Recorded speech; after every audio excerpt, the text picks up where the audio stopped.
Lebap vilayetinin dolanduruş merkezi Türkmenabad şäherindäki atçylyk sport toplumunda Türkmen bedewiniň milli bayramy münasibetli dawara geçirildi. Köçeleriň bir näçe sagatlap petiklenmegine we hereketiň çäklendirilmegine getiren dawara büdjet işgärleri we talip ýaşlar mejburi gatnaşdyryldy. Bu aralykda bayramçylyga gabatlanyp Sebitde bir kanun it we horoz uruşlary hem geçirildi. 30 aprelde ýerden sagat 8-de başlan dawara sebäpli toplumyň gabadyndaky Amul köçesi dolup petiklendi.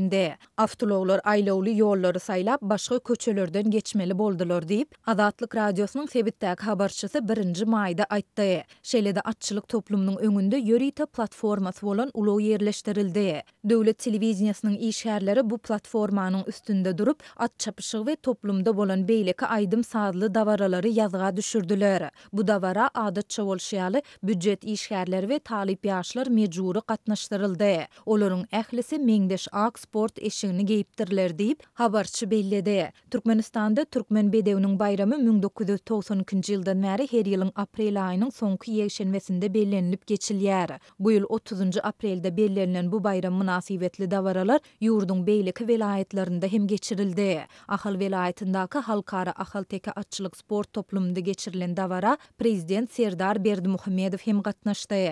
Türkmen media serişdeleri tarapyndan halkyň milli buýsunjy häsiýetlendirilýän bedewleriň şanyna döwlet derejesinde uly toý tutulýan mahaly Sebitde käbir adamlar tarapyndan haýbany edilýän sütüm hökmünde näýilelik döredýän bir kanun it we horoz uruşlary hem geçirildi. Her aýda geçirilen it uruşy adatda ýaly gizlin görnüşde 30 aprel günü hem geçirildi.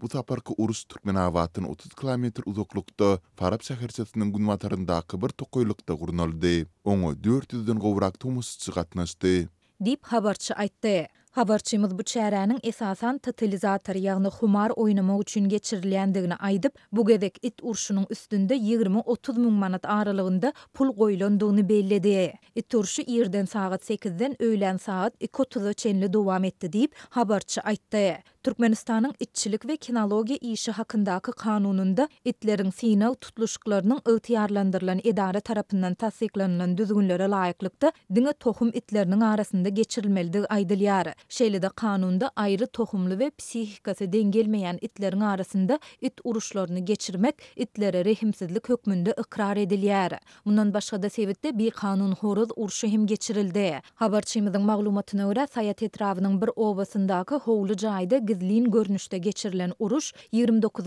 aprelde giýişlik sagat 6 töwereginde başlandy we 30 aprelde ýerden sagat 10 töwereginde tamamlandy. Bu horoz uruşy 14 saat çemeti dowam etdi. Oňa Aşgabatdan we Mardan ýüriti tomusçylar hem gatnaşyp, olar hem totalizatora goýum etdiler. Totalizatorda 30-40 müň manat aralygynda pul goýuldy. Tomusçylaryň her biri urşun geçirilen ýerine girmek üçin 20 manat төлediler.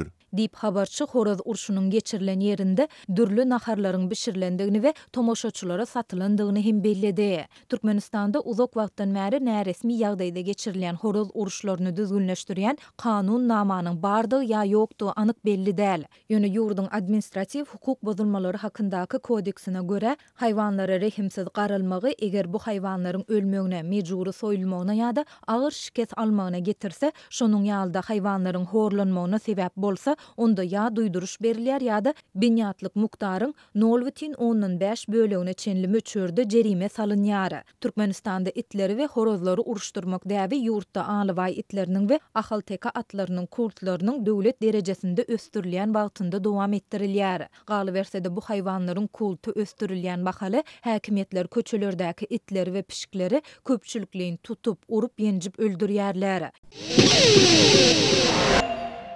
Türkmenistan'dan Moskva bilet satın almak kıyınlaştı.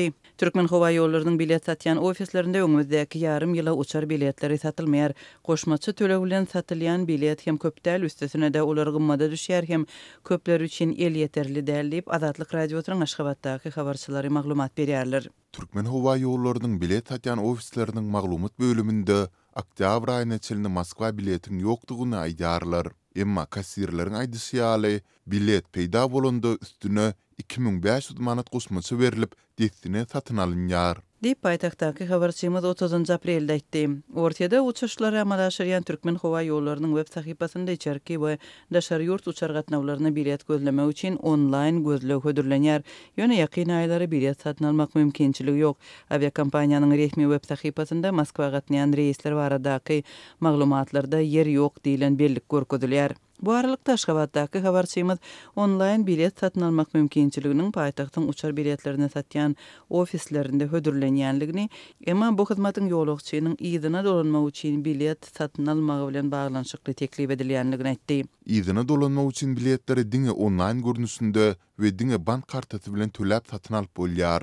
Agentlikde size bunu etmäge kömek edýän kassasy bar. Dip habarçymyz aýdýar we ol köpçüligiň gaýdyş biletlerini Moskwada satyn alýanlygyny şol sanda tanışlaryna hem garyndaşlaryna öňünden sargap satyn aldyrýanlygyny belleýär. Ortaya ýeşin gözleginde daşary ýurtlara gidýän türkmenistanlylar üçin meşhur ýurtlardan biridir. Soňky döwürde türkmen raýatlarynyň Türkiýe täýat etmek mümkinçilikleri kynlaşdy. 15 ýyllap türkmen raýatlaryny wizasyz kabul eden Türkiýe türkmen hökümetiniň haýyşy boýunça wiza talabyny girdi. Bu aralykda Ortaya Türkmenistan bilen wiza düzgünni ýatyrmak mümkinçiligine teredýär. Ortaýadyň Aşgabatdaky elçisi Aleksandr Blakhin Ortaya Türkmenistan şeýle bildirse wizasyz düzgüne geçmäge taýýardyr diýip 20 aprelde Ortaýadyň tas habar gullugyna aýtdy. Türkmenistanyň hökümeti pandemiýa sebäpli ýarym ýyllap togtadan halkara gatnawlaryna geçen tomusda täzeden başlaýaly bäri ýeşin gözleginde daşary ýurtlara gitmek isleýän türkmenistanlylaryň sany epeslerdi.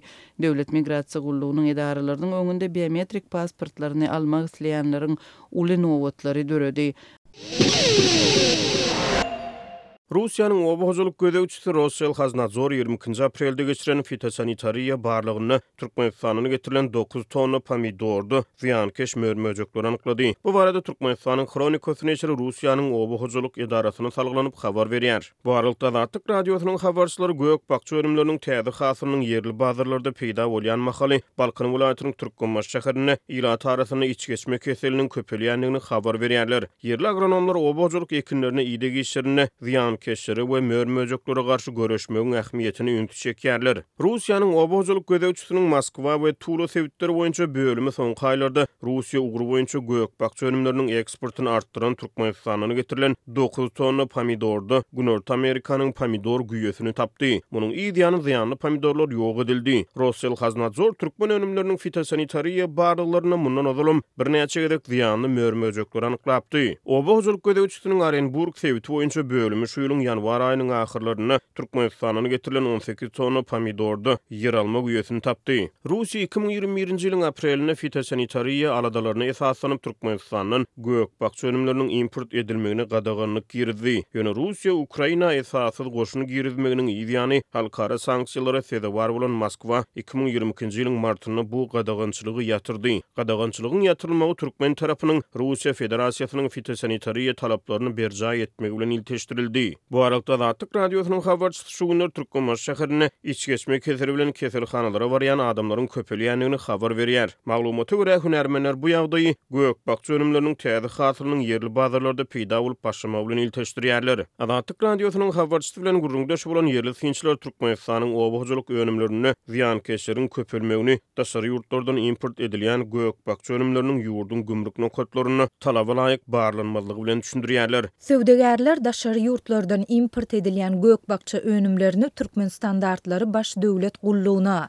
döwlet arasaçylyk we keselleriň ýaýramagyna garşy görüşmek gullugyna para berip ýurdun çägine girizmegi başarýarlar.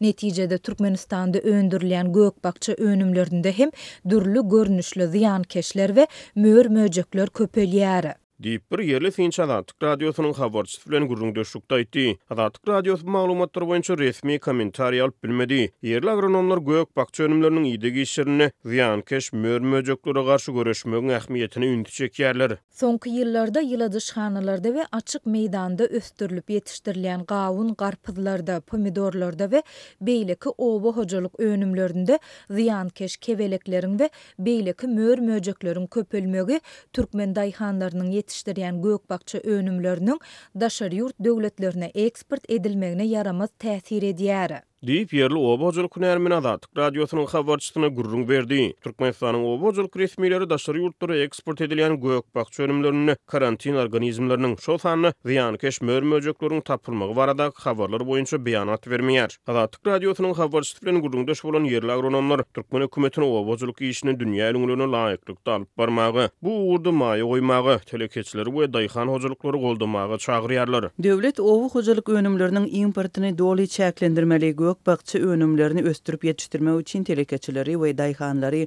maliýet aýdan goldamaly. Dünýä ölümlerine gawat gelýän önümleri öndürmek maksady bilen bu işe gatnaşýan ähli taraplary goldamaly. Diýip yerli hünärmenler Azatlyk radiosynyň habarçysy bilen gurrundaşlykda aýtdy.